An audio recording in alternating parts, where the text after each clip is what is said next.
Барыңыздарга Аллахтын саламы, тынчтыгы, берекеси болгон болсун.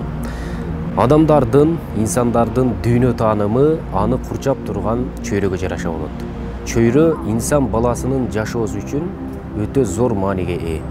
Инсан канчалык такыба болсун, канчалык жакшы инсан болсун, анын чөйрөсүнө жараша жакшы же жаман болуп кете берет.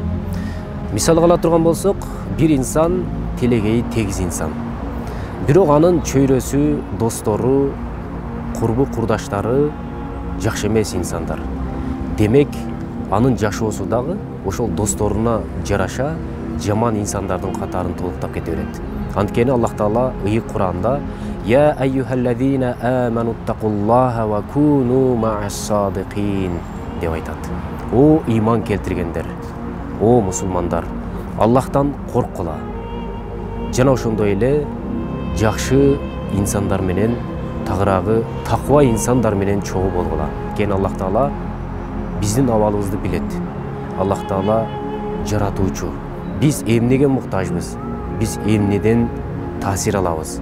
Ушул нерселерди билүү менен жакшы инсандар менен, таква инсандар менен чогуу болгула деп айтат. Чөйрө бизди курчап турган физикалык, атмосфералык, биологиялык, социалдык жана ошондой эле маданий атмосфераны чөйрө деп атайбыз.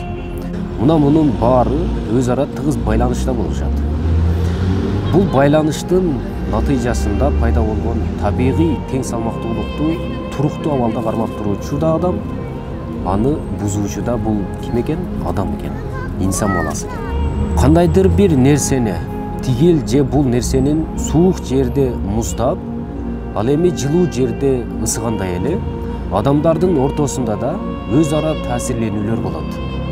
Адам баласы кааласа да, каалабаса да өзү курчап турган чөйрөнүн таасиринде болот.